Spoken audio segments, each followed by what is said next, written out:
오늘 우리에게 주신 하나님의 말씀은 요한복음 13장 12절에서 20절까지 말씀입니다.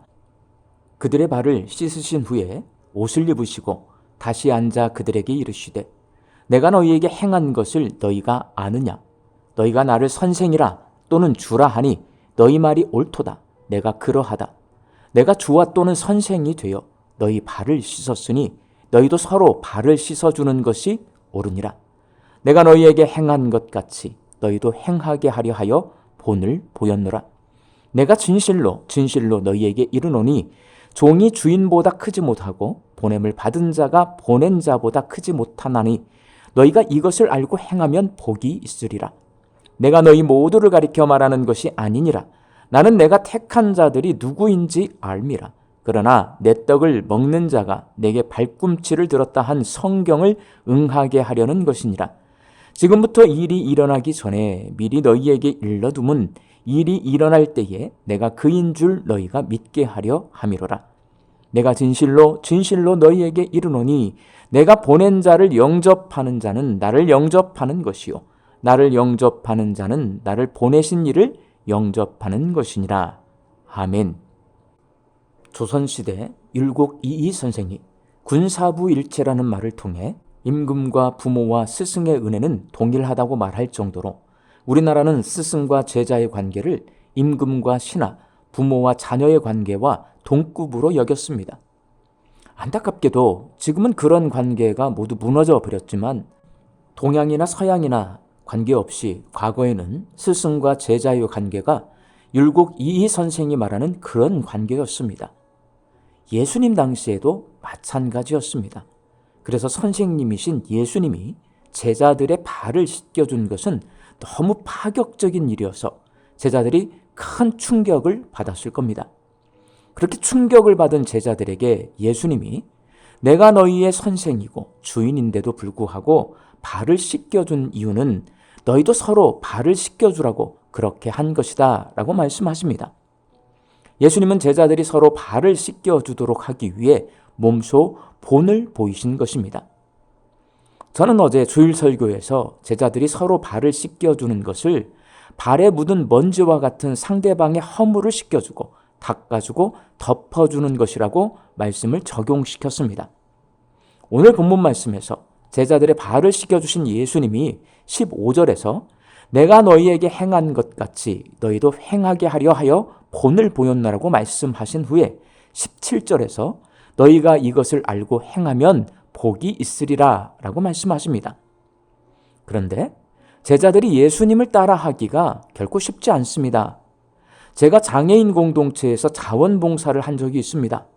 30명이 넘는 중증 장애인들과 함께 사는 목사님 부부를 도와드렸는데 1년이 지나가면서 제가 그 목사님처럼 장애인을 돌볼 수 없겠다는 생각을 하게 되었습니다. 너무나 그 일이 힘들었기 때문입니다. 그리고 주일마다 장애인 자녀들 데리고 예배를 드리러 오는 부모님들이 계셨는데 그 부모님들처럼 내가 장애 아들을 돌볼 수 없다라는 생각을 하게 되었습니다. 제자들도 마찬가지였을 겁니다. 선생님이신 예수님이 제자인 자신들의 발을 씻겨주는 이 파격적인 행동은 큰 충격으로 뇌리에 남아있지만 막상 제자들이 예수님처럼 그대로 따라하기가 쉽지 않습니다. 선생님이신 예수님은 그렇게 충격받아서 아는 것으로 끝나지 않고 알고 행해야 복을 받는다고 말씀하시지만 제자들은 머뭇거리며 예수님을 쉽게 따라가지 못합니다. 그렇다면 제자들이 어떻게 해야 예수님을 따라 행하고 예수님이 말씀하신 복을 누릴 수 있을까요? 예수님은 제자들에게 예수님처럼은 아니더라도 예수님 말씀에 순종해서 따라하면 된다라고 말씀하십니다. 오늘 본문 16절 말씀입니다. 내가 진실로 너희에게 이르노니 종이 주인보다 크지 못하고 보냄을 받은 자가 보낸 자보다 크지 못하나니. 주인보다 큰 종이 없고 보낸 자보다 큰 보냄받은 사람이 없고 스승보다 나은 제자가 없다는 이 말씀은 조금 부족해도 괜찮다는 말씀이고 선생님이신 예수님처럼 하지 못해도 예수님 말씀에 순종해서 따라하면 된다라는 말씀입니다. 예수님은 제자들에게 예수님을 내 삶의 주인으로, 그리스도로, 왕으로 믿고 조금 부족해도 주인이신 예수님 말씀에 순종해서 그 말씀대로 행하면 복을 받는다라고 말씀하셨습니다. 예수님을 소크라테스, 플라톤, 아리스토텔레스와 같은 세상의 스승이 아니라 하나님께서 보내신 그리스도이심을 믿으면 그리스도이신 예수님을 이 땅에 보내신 하나님을 믿는 것이고, 예수님의 말씀에 순종해서 예수님을 따라 행하면 설령 그것이 부족하더라도 하나님께서 그 믿음을 보시고 복을 주십니다. 그러나 예수님을 세상의 스승과 똑같은 분으로 생각하고 하나님이 보내신 그리스도로 믿지 않게 되면 예수님의 말씀에 순종하지 않게 되고 결국 예수님의 발꿈치를 들어 올린 가룟 유다처럼 예수님을 배반하게 됩니다. 사랑하는 광주 양림교회 성도 여러분, 복음서는 예수님과 제자들의 이야기를 많이 기록해 놓음으로써 예수님은 선생님이고 우리는 제자라고 말씀하십니다. 예수님은 조금 부족해도 괜찮으니 예수님께서 말씀하신 대로 한번 해보라고 독려해 주시는 선생님이십니다. 그러니 선생님이신 예수님의 말씀에 순종해서 한번 해보는 겁니다. 너무 완벽하게 해내려고 욕심 부리지 말고 조금 부족해도 괜찮으니 예수님의 말씀을 실천해 보시기 바랍니다. 내가 잘 모르고 잘 해낼 수 없을 것 같다고 걱정하지만 말고 조금 부족해도 괜찮으니 예수님의 말씀을 행동으로 옮겨 보시기 바랍니다. 우리 광주 양림교회 성도들이 선생님이신 예수님의 말씀을 듣고 알고 행해서 주인이신 예수님께서 주시는 복을 누리며 사시기를 예수님의 이름으로 축원합니다. 함께 기도하겠습니다. 오늘 주신 말씀을 통해서 조금 부족해도 괜찮으니 한번 해보라는 주님의 음성을 듣습니다. 성경에 기록되어 있는 예수님의 말씀대로 우리가 행할 수 있게 하여 주옵소서.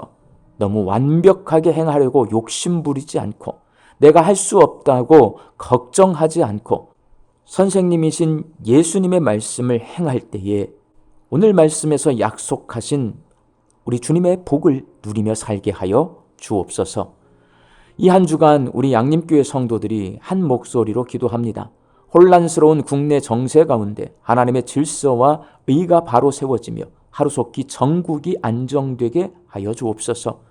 우리 중고등부 수련회가 이번 주에 진행이 되는데 안전하게 진행되고 참여하는 우리 학생들 믿음이 성장하는 시간이 되게 하여 주옵소서. 성품과 세상을 바라보는 가치관이 형성되는 청소년 시기에 우리 주님을 인격적으로 만나서 하나님이 온 세상의 주인이심을 깨달아 알게 하여 주시옵시고 하나님의 백성으로서 하나님의 자녀로서 자라나게 하여 주옵소서. 우리 교회가 후원하고 있는 소태동의 백향목 교회에 위하여 기도합니다. 성도들이 영과 진리로 그리고 삶으로 예배드리는 공동체가 되게 하여 주옵소서.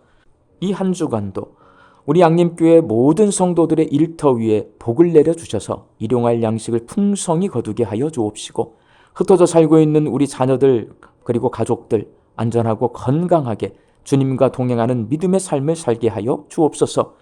육신이 연약할 선악계를 간구하는 환우들이 있습니다. 예수님의 능력으로 치유함을 얻게 하여 주시고 오랜 시간 침상에 누워 계시는 장기 환우들과 어르신들이 천국 소망 붙들고 오늘 이 하루를 살게 하여 주옵시며 애쓰고 힘써서 돌보는 가족들 위해 새 힘을 더하여 주옵소서.